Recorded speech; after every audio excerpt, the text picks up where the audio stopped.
everybody, this is Colin Murphy and welcome to Colin Podcasting About Real Estate Show 40. My guest today is Mr. Jay Connor from North Carolina. Great guest. He is an experienced investor, developer, coach, marketing, private money expert who's been buying and selling houses since 2003 and mobile homes before that. Jay's an expert on private money and teaches people how to scale their investments by maximizing their borrowing potential. So whether you're a wholesaler looking to figure out how you can actually stay in more deals rather than wholesaling them for a small fee, or if you're a fix and flipper looking to be able to scale your business and take on more or more expensive houses, or whether you're just a buy and hold guy who might want to take some short-term private money and then refinance it afterwards into a long-term loan, there's a lot of good advice in here for all three categories. Jay is also the author of the book Where to Get Money Now, and he's agreed to ship a free copy to any Colin podcast listener that asks for one. Just check out the link in the show notes, jayconnor.com/book. So we had a really good chat, guys, and we talked about how his father built a huge manufactured home business, his pivot to single family homes in the early 2000s. We talk about how he sources deals when inventory is very low. Sourcing is more and more difficult. He has a lot of different ways that he sources property that might not have occurred to you. We talk about how he achieves outside profit margins by flipping in a small town. He's literally making $65,000 plus a deal on $300,000 to $350,000 flips. It's just unbelievable margins, which I would love to get myself. He talks about private lenders for quite a while, where to find them, how to find them, and more importantly, how to approach them. We even do a little bit of role playing where he's approaching me as a potential private lender and just a kind of a sales script which you can use and record and write down and use yourself with potential private lenders. I mean, it's super useful. He's a really, really good salesperson in the way he phrases it, the way he attracts money is very interesting and I think very copyable as well, or actionable. And a few other stuff besides. So yeah, that's Jay Connor, and let's instead of me rambling on more about what I'm up to, let's head straight on over to Jay and listen to what he has to say. Jay Connor, how are you doing, sir? Welcome to the show. Well, hello there, Colin. I am doing fantastic. As a matter of fact, my friend, I just can't think of anything wrong. Well, that is good. Maybe we have more days like that, and I'm feeling good on this sunny day as well. So tell us a bit about yourself, Jay. Where did you grow up? Where did you come from? Was your family entrepreneurial? Sure. So I grew up here in Eastern North Carolina and moved out to Texas for a couple of years. That's where I met my wife, Carol Joy, back in the 80s. But she and I have been back here ever since the late 80s. And I did grow up in an entrepreneurial family. My father, Wallace Connor, at one time was the CEO and founder of the largest retailer of manufactured homes in the United States. No kidding. So I grew up in a business of what was called affordable housing. If your listeners from the South, like where you live, most people in Florida would call them mobile homes. And if they're older than that, they'd call them wobbly boxes. but then they got real fancy and started calling them manufactured homes, and they didn't call them double wides anymore. They called them multi-sectionals, and they didn't call it underpinning anymore. They called it foundational siding. Nonetheless, it was all affordable housing. Well, in the early 2000s, 2002, 2003, the majority of that consumer finance for the product went away. So we woke up one day, we had $22 million of wholesale product and no way to sell it. So we came close to having to file bankruptcy, but we didn't. Why was that? Why did finance dry up in the when things were still booming back in 2002 and 3? Well, on the secondary market, Wall Street decided that it did not like the manufactured housing business anymore. And quite frankly, I don't blame Wall Street, because there was so much fraudulent paper in the industry going on. I mean, if you and your listeners think there was a bunch of mess going on in 2007, 2008, 2009 with made up W-2s and falsified bank statements and all those stated loans with no documentation needed. Well, the mobile home industry started it about 10 years before that. Right. And so, my father and I, our company had the highest integrity. We did things right, but there was so much fraudulence going on in the industry. Wall Street says, we ain't buying that secondary paper anymore on the secondary market. So when the finance companies couldn't sell the paper of mobile home notes to Wall Street, then, everything's sort of backed up. If you can't finance, a $25,000 single wide buyers aren't walking around with $25,000 in their checkbook. Yeah. And that's what something similar happened to the condo market in 2008. Finance just dried up as well, and the prices fell through the floor. And I guess the same thing happened. I don't care if it's condos, single family houses, multifamily, mobile homes. Financing and mortgages and all that is what drives all real estate.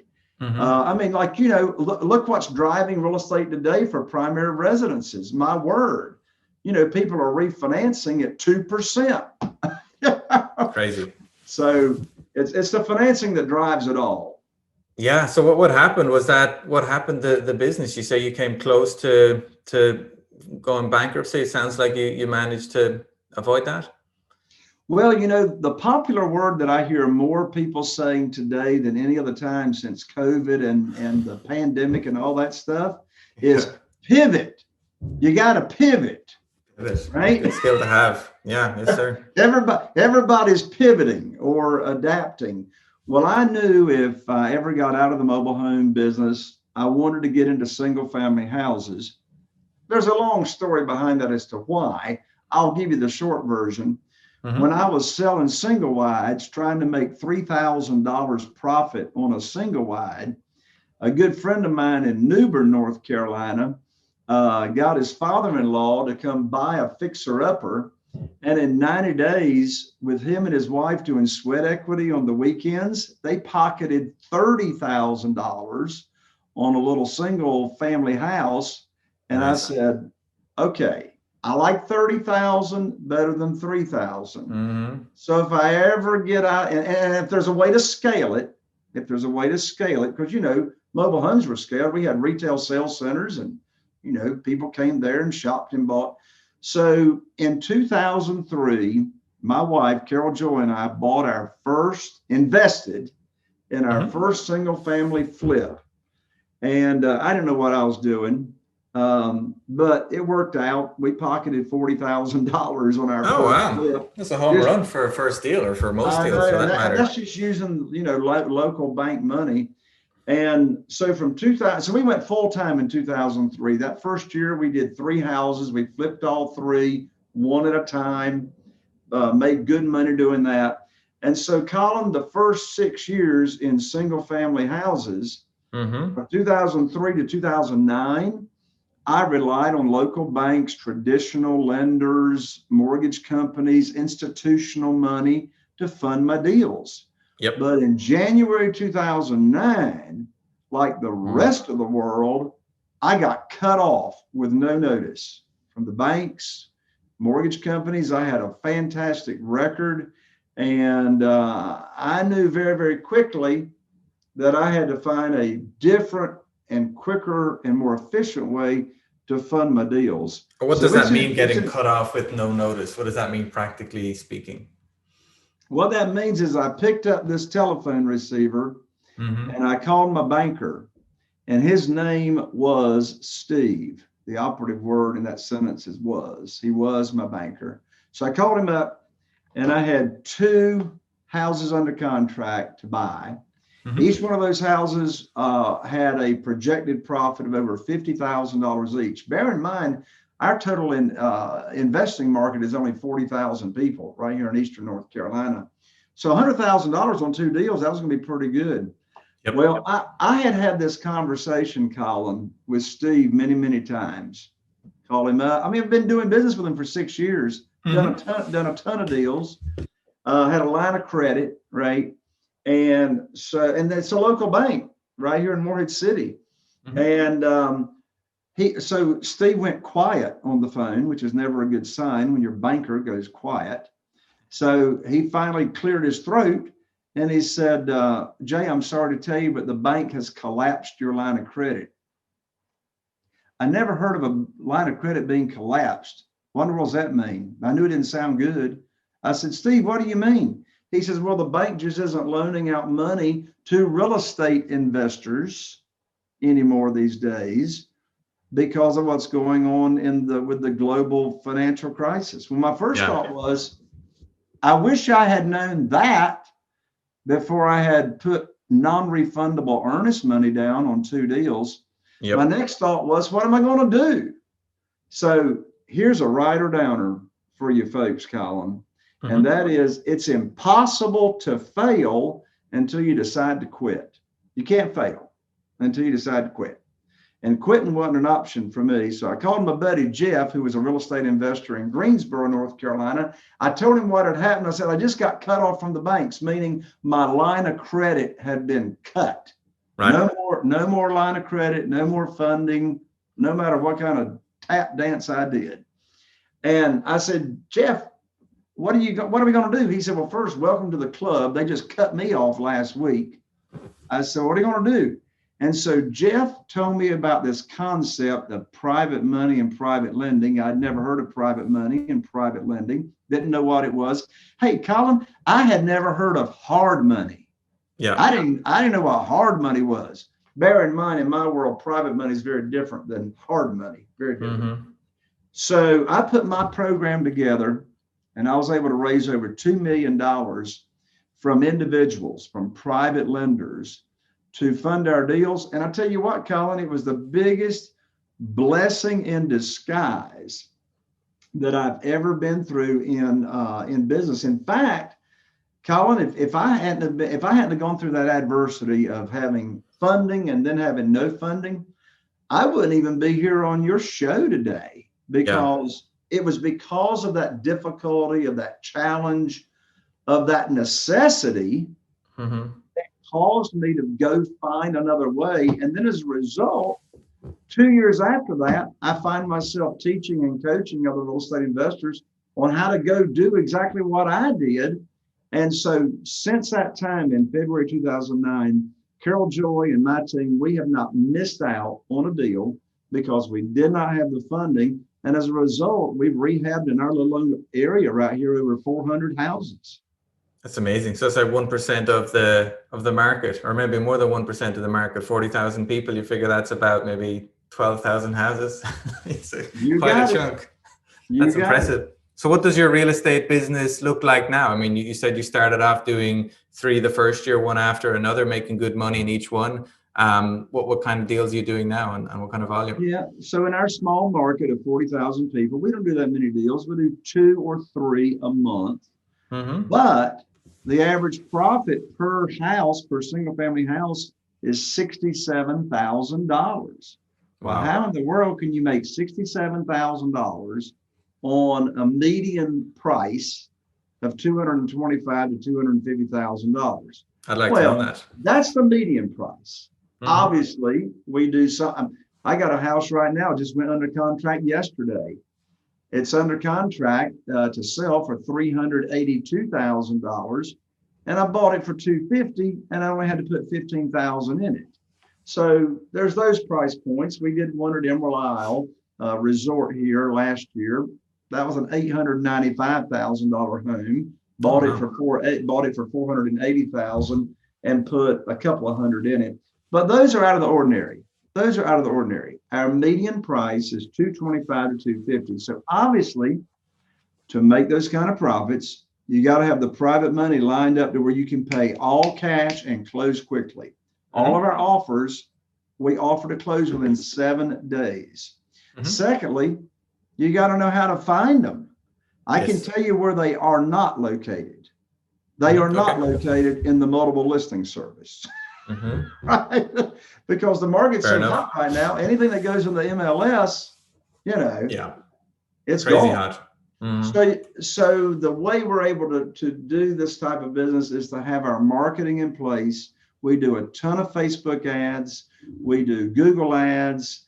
I do direct mail. I do bird dogs. I mean, such a small area, we do it all. And so you got to have your marketing funnel in place on locating and attracting motivated sellers that cash talks when you can close fast and put some money in their pocket. What kind of motivated sellers are you targeting? What kind of a person is willing to sell their house that much below market value? Yeah, so the one I just mentioned that we just put under contract for 382,000, that actually was a bank-owned property. Okay. So when I say a bank-owned property, it was sold at the courthouse steps. So if you can go to the courthouse steps at the auction sale, then, and if you can buy today, you're ahead of the competition because there's so many lenders that are not loaning out, right? If you can have all the cash lined up with private money, you can get those deals. Another example is I just bought a property about 6 weeks ago, maybe only a month or 6 weeks ago. And this was a Facebook ad respondent. And the property, the after repaired value is 375. We bought it for 250, so the numbers are comparable. But that was an inherited property. There was a brother and a sister that had inherited that house. But there's a big lesson learned on that deal. I sort of digress for a second, Colin. Okay. But a big lesson learned on that particular deal was the sister, who was the executrix of the estate, told my acquisitionist that she and her brother would not take one penny less than $300,000. Here's the lesson. I instructed my acquisitionist to make the offer, pay all cash, no loan contingencies. Yes, you can borrow private money from private individuals without a loan contingency in your offer. And we'd close all cash in 7 days and we'll pay all the closing costs. They would net all the money. I said, make the offer for $250,000. My acquisitionist said, she just told me she wouldn't take a penny less than $300,000. And I said, guess what? A seller has no idea what they're going to do until they got an offer in hand. That's true. And how clean is the offer, right? They don't know what price they're going to accept until they actually hear, hey, all cash, 7 days, etc. So anyway, I digressed, but that's an important lesson. So probates, yep. Bank-owned properties, courthouse sales. Now, speaking of courthouse sales, we got two huge categories of people coming around the corner, as you know, Colin, and as your listeners and viewers know. There's two categories of foreclosures that's getting ready to open up. One is people that were already in foreclosure, and because of COVID and the pandemic, all those got put on hold. Yeah. But guess what? That's coming right around now. It's been a year since that happened, and the government's not going to extend that. The mortgage companies can't. The mortgage companies will fold if those payments get extended anymore. And so people are going to start getting behind on those in that category of people that were, already in foreclosure. Then the pandemic created all these new people that are not able to afford their home. So there's going to be a big opportunity to serve a lot of people. I don't think it's going to be 2008, 2009, but there's still going to be a lot of people to serve that you can create win-win scenarios where you can help them get back on their feet with some cash in their pocket and also purchase these properties for large profits. Yeah, I agree with you. I mean, I think inventory is going to increase substantially later this year, maybe early next year, and that will affect people's motivation to sell, and that will affect prices. At the minute, it's just crazy. I mean, I bid on the courthouse steps here in Hillsborough County in Tampa, which is a big county. Population is about 1.6 million. And, on a normal day, there might be 40 to 45 houses listed for sale. Do you know how many there are tomorrow? Mm. One house, one Right. single house. And it's messy because there's got 4 mortgages on it, and I can't tell if the first 2 have been satisfied yet. It's just, wow. It's just one of those scenarios where like this can't go on. You can't keep being at 5% of the normal inventory levels. It's gonna surge, and same thing here. When I put a home on the market in the multiple listing service, because I still sell some homes on rent to own. Now I'm not going to do a major rehab and sell it on rent to own. But if I've learned anymore selling on rent to own. They don't care if the walls are purple or red or orange. We tell them, you're going to paint it the way you want it anyway, right? True. But if I'm doing a rehab and I've got, $25,000, $30,000, $40,000 in that home, we're going to cash that baby out. Yeah, that's nice. I'm curious regarding how, if let's say you got a home that you're buying for $250 and it's worth, $350 and it needs only $20,000 worth of work. How much are you borrowing on that loan from your private lenders? That's an excellent question.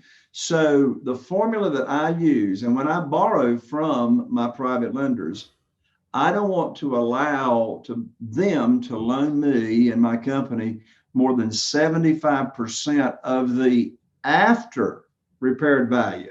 Mm-hmm. I didn't say 75% of purchase, mm-hmm. but 75% of the after repaired value. So when I buy a house, I never take any of my own money to the closing. Of course, that's very different than traditional lenders, but I don't take any of my own money. I always borrow more than I need to buy it because I'm probably using part of it for rehab, carrying costs, and et cetera. So, for example, let's just run the numbers right here. So on this house that just went under contract yesterday, it went under contract for $382,000, right? Yep. So the maximum that I would typically borrow on that house, 382. My realtor told me, but here's another lesson. My realtor told me it would only appraise for $370,000 to $75,000. I put it on the market for $385,000. I got 12 showings in 2 days, and I offer for $382,000 with no help on closing costs and closing 6 weeks. So anyway, case closed. So $382,000 times 75%. So I typically would not borrow more than $286,500. So actually, in this case, I borrowed $285,000, right? Okay. I bought it for $250,000. So I only had like 20 grand or whatever in there. So that's $270,000. So I've got an additional $15,000 or so left in my checkbook for carrying costs, closing costs. Yeah. Murphy lives in every house, right? So if something can go wrong, Murphy shows up, right? That's Murphy's true. Law. Sometimes Murphy's cousins and aunts and uncles and parents show up. So always borrow more than you need. Yeah, I've got a few situations like that. Don't know if they're called Murphy, but yeah, a few of those stragglers and hangers on. So actually, with the courthouse steps, it's slightly different, obviously, Jay, because you don't get the certificate of title for a few weeks. Are you still able to borrow money on the day of the auction, or do you have to carry that yourself for a bit? Yeah, so it's different in Florida than it is in North Carolina. And of course, every state differs a little bit. So as you know, well, first let me start here in North Carolina. In North Carolina and about 10 other states, we've got this really weird law called the 10-day upset period. Mm-hmm. And in the 10-day upset period, which I'm sure you're familiar with, but it's not in Florida, so you have the sale at the courthouse steps. So whoever's got the winning bid that day of the sale, if nobody bids, the bank's got their bid in, right? Yep. Or you could have somebody else's bid. Well, now the clock starts 10 calendar days. Mm-hmm. Okay. Anytime in the next 10 calendar days, anybody can come in and upset that bid that was made on the courthouse steps at the sale, but with a minimum of 5% increase. Wow. Well, guess what? If somebody comes in and upsets the bid for a minimum of 5%, guess what? The 10 days starts over. So now, from the most recent bid, anybody within the next 10 calendar days can come in and upset the bid at least 5%. So as a result of that, you don't have to have all your money in North Carolina if you're the winning bidder. You have to let the 10 days go by, right? Which could end up being 20 days. Yeah. And then if you don't upset the bid, if nobody upsets your bid, then you're the winning bidder.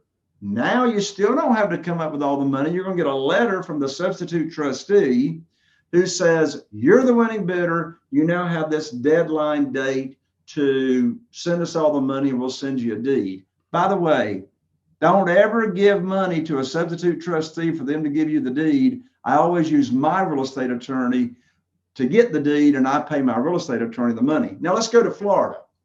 Wow. So in Florida, I'm not telling you nothing, Colin, you're in Florida. I'm just talking the difference. Mm-hmm. So in Florida, is my understanding correct? If you're the winning bidder at the courthouse sale, you got to have all the money that day, right? That day, 4 p.m. that day. Yeah. So you got to have all the money. So how in the world are you going to do that if you ain't got your own money? It's very simple. So I practice and I teach, always collateralize your private lender's notes. Back it by real estate, give them a mortgage, give them a deed of trust, right? Well, you can't do that in Florida on the day of your sale. Mm-hmm. So what do you do if you don't have the funds?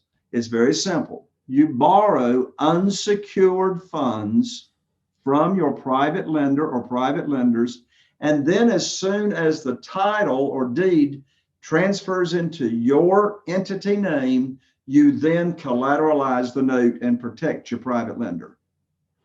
Yep.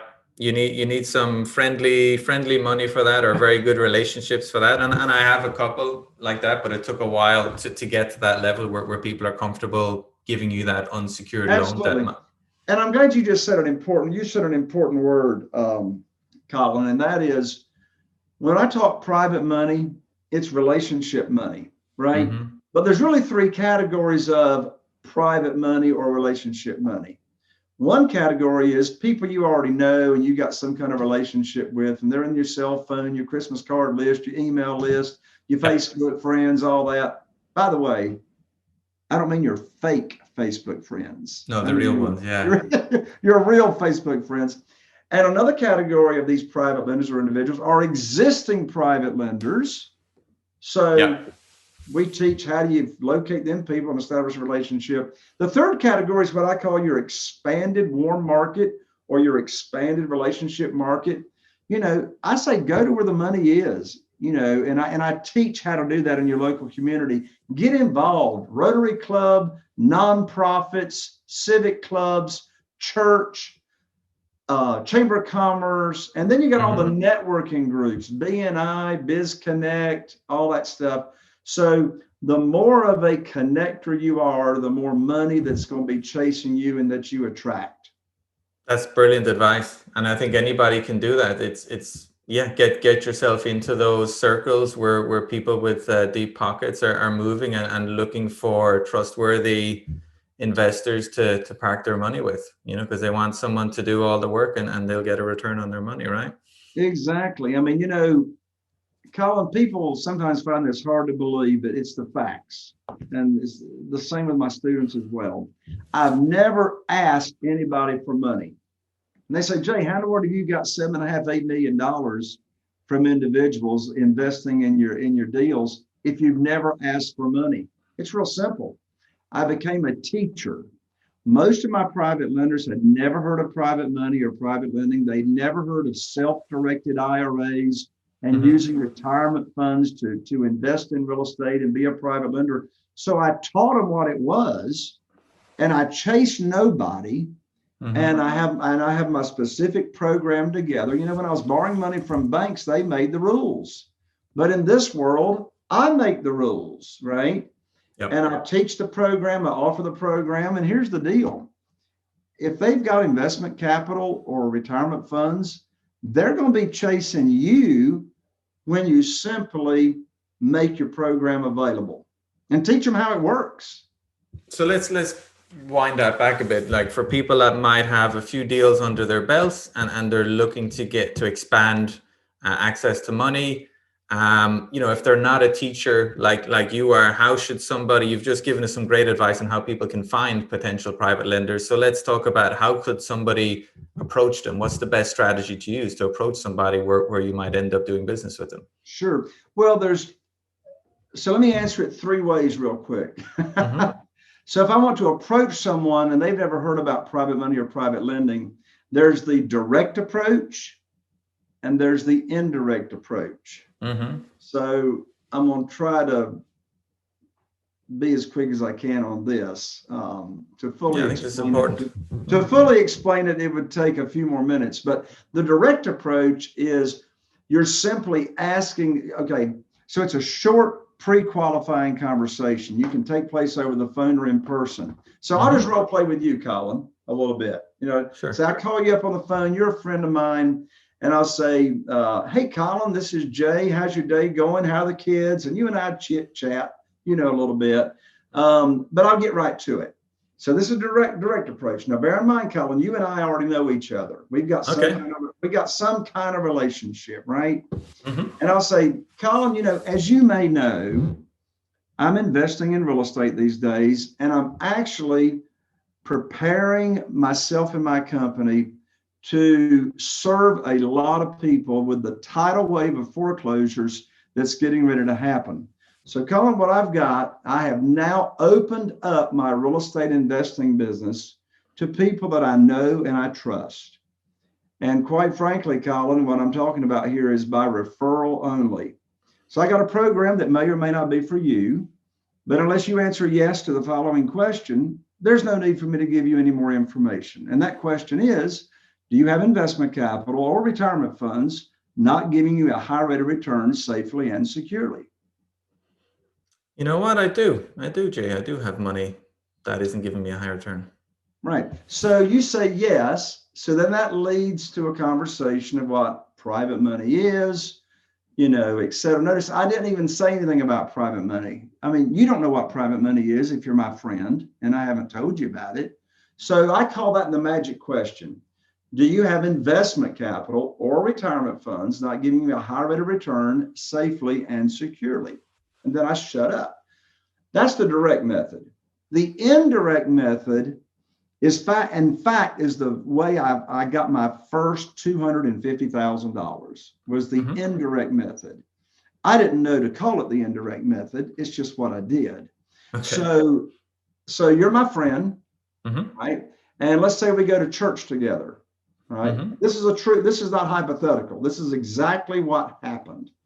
So we go to church together, and it was on a Wednesday night at Bible study. I walked in the door and I see you in the foyer. And I walk up to you and I say, Colin, I said, after we finish with church, I've got something confidential that I'd like to talk to you about. Have you got a few minutes after we finish to visit? And you say, of course, you do. Sure. So we get on with Bible study. An hour goes by. We say the amen. And you ain't been thinking about the Lord or God or nothing over the past hour. All you've been thinking about is what's Jay got to talk to me about so confidential when this thing is over. So you come over to me and you said, Jay, what you got in mind? I said, well, let's go down here to the nursery where we got a couple minutes privacy and we can talk in confidence. You follow me down to the nursery. I shut the door and Colin, I look you in the eye and I say, Colin, you know everybody in this town. You're in the Rotary Club. You're involved in all these civic organizations. Everybody in town knows you. And Colin, what I have now done is I've opened up my real estate investing business and I need your help. when you run into somebody that is not happy with the returns they're getting in a CD, which is now 0.22%, Mm-hmm. or they're tired of the volatility in the stock market, or they would like to learn about how they can use their retirement funds and earn unlimited money per year, penalty free and maybe tax free forever, would you refer them to me and I'll tell them about my program? I need your help to just spread the word what I'm doing. And then I shut up. And then you said, well, now, Jay, what you got in mind? And I'll say, well, you talking about as far as the returns go? And you say, yeah. And then I'll say, well, it really depends on the deal and, you know, how we're structuring the deal that's coming along. But Colin, are you saying that you and your wife might be interested? And you say, yeah. Now, this conversation was 11 years ago. And you say, yeah, we're getting like only 3% in certificates of deposit. And we're tired of the stock market up and down.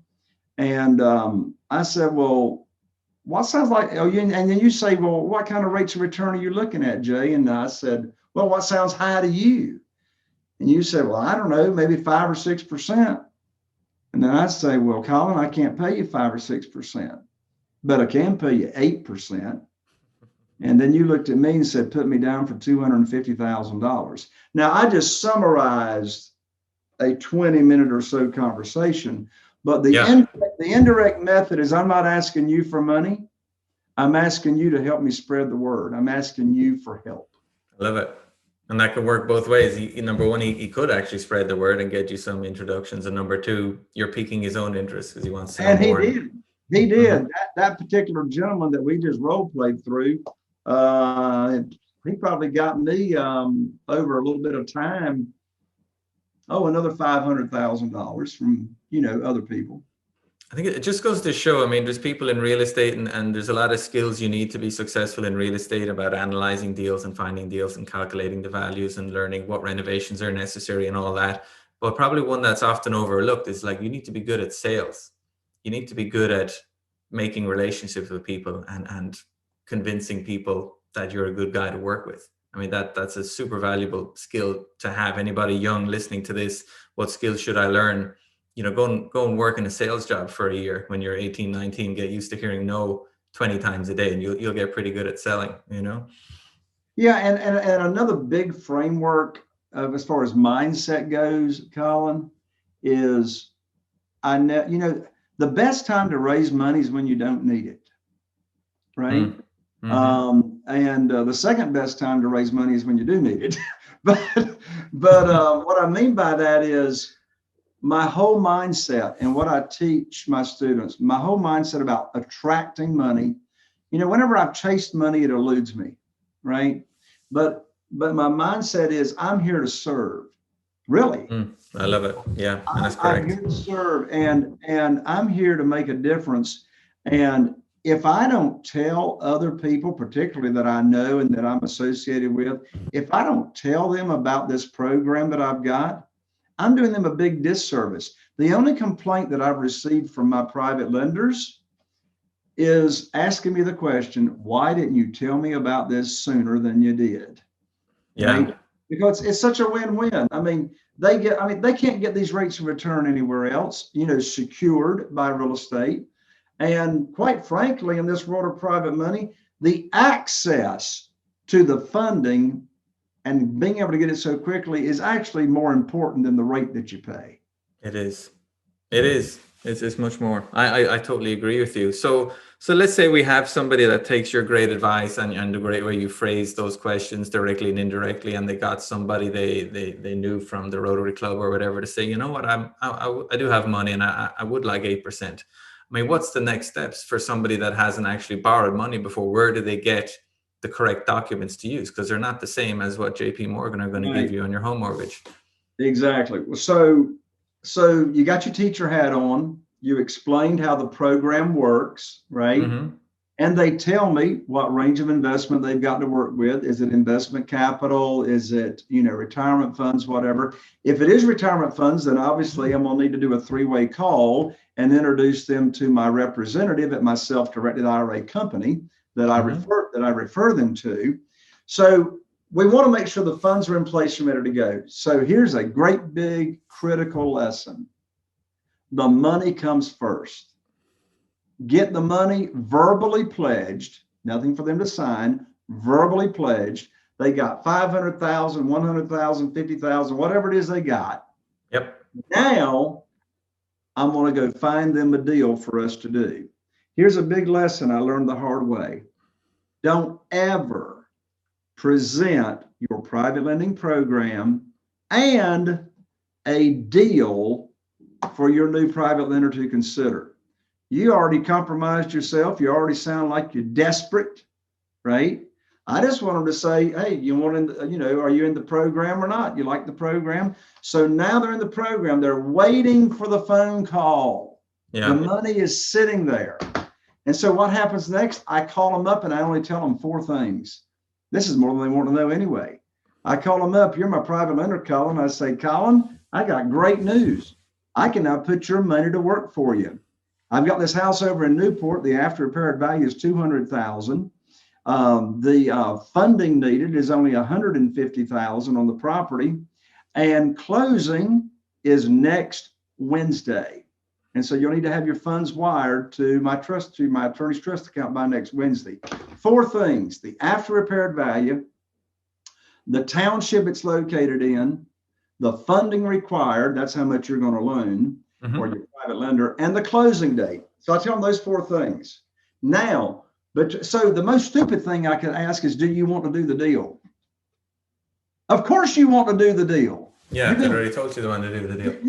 You've been waiting for the phone call to put your money to work, right? So what's the next thing that happens?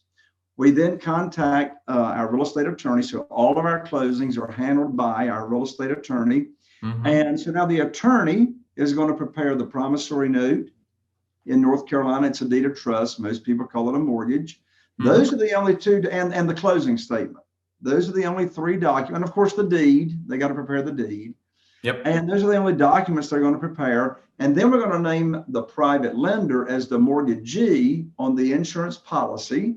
That will protect them in case of a total loss. Private lenders get paid off first, just like a bank. And then we're going to name them on the title policy as an additional insured in case there's any title problems down the road. So we get all of our documents prepared that I just went over within 24 hours from our real estate attorney. And so then we go to closing. That's perfect. And that's it. Just real estate attorney. Don't try and Google your loan documents. Get a professional to do them for you, and don't be skimping on those fees, because they could save your ass. Try for sure. This is so useful, Jay. There's a ton of good advice in here. It's one of those podcasts I think people can rewind back and listen to some of those nuggets, particularly that little bit of role playing we did. And before we wrap up, what final kind of actionable tips do you have for people that want to learn more about private money and just generally taking control of their own, financial future? Well, I got a brand new book they can get whenever you want me to tell them about that. But prior to that, the most important tip, pro tip, I would say is if you're new, don't start in this business by yourself. Surround yourself with other people that are already successful in real estate investing. Get a coach, go to seminars, but get the right coach. Yeah, right? A lot out there these days. Surround yourself with the right people. And let's bring it home to your audience, Colin. Whether you're wholesaling, flipping, or buying and holding. So for wholesalers, you may have been wholesaling some deals and you didn't have the funds to stay in the deal. You didn't want to wholesale it. You didn't want to get an assignment fee for $10,000. You wanted to stay in the deal and make 50, 60, or 70,000. Well, what we're talking about here in this world of private money is for you. If you're flipping, obviously, this is for you. And if you're buy and hold. It's the same money. It's the same private money, but it's a little different. So if you want to buy and hold some properties, use this same private money to fund the deal and then get it cash flowing and get it seasoned. In other words, have 1 or 2 years track record of income on that property. Then go to your traditional long-term lender for real estate and refinance it, cash out the private lender or lenders that funded that deal. And then you'll have that money freed up to go do more deals. That's what's beautiful about these private lenders and private money. You get to use the money over and over and over again. It's just not like a one-time thing.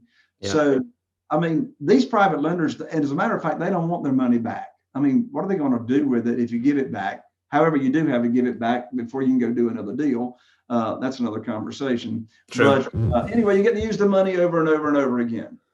I love it. That's great advice. Yeah, wholesalers use private money to stay in deals and get a higher margin than they would have if the wholesaler fix and flippers needed to be able to do more deals and to do 5 or 6 at once instead of 1 or 2 at once. And the buy and hold people, especially now with inventory being so tight, they can buy that house with private money that might need a new roof or some other renovations and then refi out of it once they've seasoned it and produced cash flow. That is a very viable strategy for anybody out there. So you mentioned a book, Jay. Tell us about the book before we wrap up. It sounds like you've got something interesting. Absolutely. So the book is just released, and the name of the book is Where to Get the Money Now. Where to Get the Money Now. The subtitle is How and Where to Get Money for Your Real Estate Deals Without Relying on Traditional or Hard Money Lenders. And so this is the book where you get to make the rules. It walks you through step by step how to go from hello to getting a big check on every deal that you do. And Colin, for your audience, I've got a special website URL put together to where they can go, and I'm glad to ship them the book to them. So there's not even a digital copy. So the book is free. The book is free. And so the website to go get this book is www.jayconner, and I'm with an ER, JAYCONNER.com/book, BOOK. I love it. So you're going to ship a free book, physical book, to anybody that goes to that website and plugs in their address, and they're going to get all the information from you on how to maximize that ability to get private money. That's a very generous offer. Thank you very much. You got it, Colin. All right. Well, thank you very much, Jay. Any final thoughts or any other ways people can reach out to you if they want to see what else you're up to? Yeah, we actually answer our telephone. Oh, you're one of those guys. So it's underrated, isn't it? I mean, if you want to call us up, we're here at 252-808-2927 if you want to call us up. And I tell you what I'll do. I'll give one more free gift. So we got the free book, right? Okay. Another free gift is I have my membership called the Private Money Academy, and twice a month there's about 200 members or so in there right now, all real estate investors of all different experience. But twice a month I go live on Zoom, and you ask and Jay answers. So I'm answering all real estate investing questions. So if someone would like to come hang out with me for a couple of times a month, you can come check me out absolutely for free at jayconner.com/trial, TRIAL, jayconner.com/trial. And if you like those Zoom parties, you can stay in for a measly $37 a month. Good deal. I will put those 2 links, jayconner.com/book and jayconner.com/trial. Thank you so much, Jay. This has been a lot of fun. I really enjoyed the conversation. Me too, Colin. Thank you so much for having me. God bless you to you and your listeners. Thank you, sir. There you go, folks. That was Jay Conner on Colin Podcasting About Real Estate Show 40. I hope you enjoyed that conversation. I certainly did. A lot of really good, actionable advice in there. I mean, private money is just key, I think, to becoming a successful real estate investor. I mean, obviously a lot of people are, just landlords and like to have their conventional 30-year mortgages for whatever it might be, 4, 5, 6, 7, 8, 9, 10 rentals. But private money really opens the world to you a lot more. Obviously, if you're a fix and flipper or a wholesaler, it does, but also if you're just a buy and hold guy, because buying a private money can be a very vital bridge between you grabbing a deal now and then putting longer term finance on it later. I mean, that's what all the big guys do. All the successful people are doing that, and certainly private money was a huge turning point in my career and the career of my business partners at the previous firm at Torcana. We didn't really get successful until we started figuring out how private money works, and we were very much self-taught, figuring out how mortgages work, how loans work, how properties are secured and collateralized. It was all a steep learning curve, and it wasn't easy. It's probably a little easier now. There's so much more information out there and coaching out there, and teaches you how to do it. But learning how to approach people for money, learning how to borrow money is a key skill. I've borrowed tens of millions of dollars over the years now. It's had a huge impact on my career, and obviously private lenders. Been very, very happy with the hundreds of loans myself and my business partners have borrowed from them over the years. And it's a useful skill to have, guys. It is a useful skill to develop, and I encourage everybody to look into it. It's very important if you want to get some long-term success in real estate. So yeah, hope you enjoyed this show. A little different from previous shows, but very interesting. I hope you'll agree. And thanks as always for tuning in. If you want to share this episode with anybody in your circle, that would be a huge favor to me. I would be very grateful if you can do that, because it does help get the word out. If you haven't given me a rating and you're able to take 10 seconds to scroll down on your phone and click on those stars and write a quick paragraph on what you like about the show, that would be also a huge favor, and I'd be very grateful. And I'm going to keep them coming, guys. I'm enjoying this. We've done 40 shows in a row, one a week since early 2020, and here we are in March 2022. So let's keep it going. Thanks again for all your support. If there's anything I can do to help you, don't hesitate to reach out. This is me signing out. Bye bye.